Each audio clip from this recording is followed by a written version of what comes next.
It seems like almost for the first time in maybe 5 years, Trevor Lawrence isn't the main attraction of his position wherever he's been playing. For the last half decade, he's either been the number one recruit coming out of high school, the number one ranked quarterback prospect in his college draft class for 3 years, and last year he was the rookie number one overall pick to a franchise that really did nothing for him in his rookie season to supplement being the number one overall pick. They had possibly, honestly, not even possibly, because I think if you fire your head coach before anybody else fires their head coach, you probably made the worst head coaching hire of the last season, right? But Jacksonville had other issues other than Urban Meyer being their head coach for the first 13 games of the season. There were issues like Travis Etienne breaking his foot early in the season before he even got a chance to run the ball. And honestly, the draft selection of him in the first place made no sense when they already had Hyde, Raquel Armstead, and James Robinson. But the point still stands. They made the pick, and he got injured before the season even started, and that was something that really hurt them. They're having to kind of come to grips with the fact that maybe the selection of K'Lavon Chaisson was not the greatest selection in the world, especially when you consider the fact that he was the 20th overall pick in the 2020 NFL Draft, a selection that came before names such as Justin Jefferson, Kenneth Murray, Cesar Ruiz, Brandon Ayuk, Jordan Brooks, Isaiah Wilson, Clyde Edwards-Helaire, T. Higgins, Michael Pittman, DeAndre Swift, Xavier McKinney, Kyle Duggar. The list goes on and on and on and on and on. And now you're in a point here with the 2022/23 Jacksonville Jaguars, where you're asking yourself, okay, well, we're in a somewhat tough division, right? The Houston Texans have given us issues for the last couple of years because even though Houston's the little brother to Indianapolis, Jacksonville's still the little brother to Houston. And even though Houston's a really bad team, somehow Jacksonville's even worse.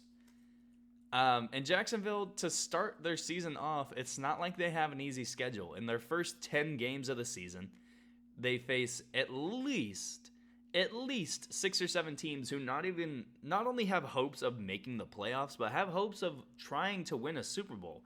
The LA Chargers want to win a Super Bowl. The Philadelphia Eagles want to win a Super Bowl. The Indianapolis Colts want to win a Super Bowl.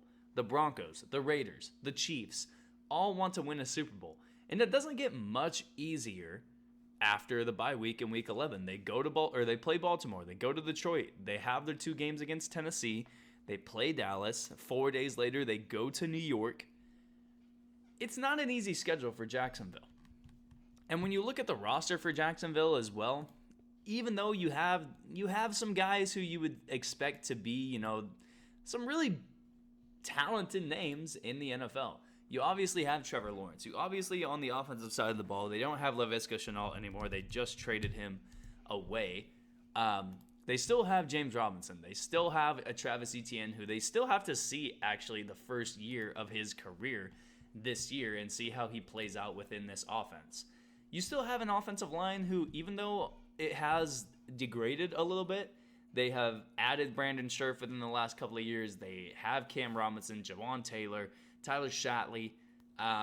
It's a very depleted offensive line, but it's an offensive line that you can build on.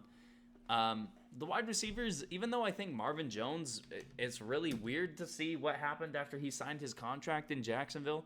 And Christian Kirk is probably the most overpaid receiver in 2023 after this year at $21.5 million. Jamal Agnew is your 3rd highest paid wide receiver on the roster, and he's really not a receiver. The tight end position, you're paying Evan Ingram $9 million.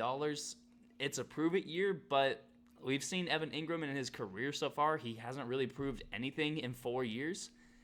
Defensively, it doesn't get a whole much better. They add Foye Oluokun in the offseason. They draft Devin Lloyd.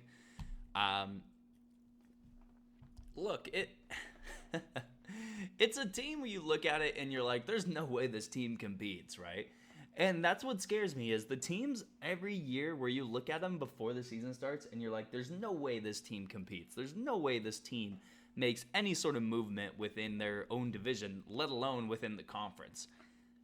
And this is why it's so important for Trevor Lawrence. Because I think the goal for the Jacksonville Jaguars, and look, I fall victim to it as much as anybody. We look at these teams and we say, you should be competing for the number 1 overall draft pick. And I agree. I agree that you should want the number 1 overall pick. However, the Jacksonville Jaguars are not the other bad teams of the NFL. The Jaguars are not the Texans. The Jaguars are not the Detroit Lions. The Jaguars are not the New York Jets, the New York Giants. The Jaguars at least have a quarterback to point to. And with the Houston Texans, look, I love Davis Mills as much as anybody. If I had a chance to draft C.J. Stroud tomorrow and replace Davis Mills, I would do it in a heartbeat. Unless Davis Mills shows me something incredible this year, which I think he showed something incredible last year. But again, the point is, Houston does not have a quarterback as young and as talented as Trevor Lawrence is. Almost nobody that is a bad team in the NFL, the teams I just named, the Jets, the Giants, the Detroit Lions, I would almost even include the Bears, but Justin Fields had some talent in there. It just has to be reached by this coaching staff. A lot of the other bad teams in the NFL do not have anybody at the quarterback position that compares to the talent and the youth that Trevor Lawrence has, and he has both of them. So, if you're really looking at it, and you're Jacksonville, you can say we can try to win as many games as possible. Because for us, if we get the 1st overall pick or we get the 6th overall pick, it's not going to mean as much to our franchise because the teams in front of us are going to be looking for quarterback anyway. And, they get the teams in front of us get the number 1 offensive line prospect. Okay, we'll just take the next best player available. That's exactly what Jacksonville's motive needs to be from now on, is play as good as you can. Play as great as you can. Have Trevor Lawrence get some sort of confidence. Have Trevor Lawrence have some ability, show some of that ability, and at least put it on tape to where you're like, okay, these things are falling down around Trevor Lawrence. What do we need to do to make sure everything is standing upright and make sure everything has what it needs to succeed around Trevor Lawrence? Make sure we have some good young players around him to develop and bring alongside Trevor Lawrence into hopefully a new era of playoff football for the Jacksonville Jaguars. I can't say I'm excited for the Jaguars because I can't say I'm excited for a team who I think at the best is going to go 6-11. But this year's going to be so much better for Jacksonville than it was last year. Last year was a dumpster fire. Now, I absolutely hate, I 100% hate the head coaching hire of Doug Peterson. And I think that is a hire that, even though it's not going to compare to what Urban Meyer did last year, because what Urban did last year was nothing short of just bullshit, Doug Peterson is not a very good head coach. His tenure in Philadelphia got so sour the second that his offensive coordinator left, and we're really going to put trust in the guy who decided he needs to see Nate Sudfeld in the game over Jalen Hurts in the last game of the season. I don't like Doug Peterson. I really don't. And I think he can be almost as worse of a head coach for Trevor Lawrence than Urban Meyer was. And that's saying a lot. But putting him aside, because at the end of the day, Doug Peterson doesn't play football. He coaches, and he's not going to be the one making the plays. It's going to be the offense. It's going to be the defense. The hope is for Jacksonville, the hope would be, let's get the number 1 overall pick. Let's get the most talented player coming out of the draft next year. But just try to win some games. Try to get some confidence. Try to get something going in Jacksonville to where they want to win.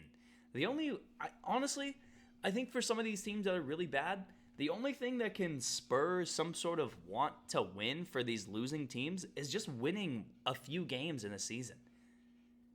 And that's all Jacksonville needs to do, is win a few games this year.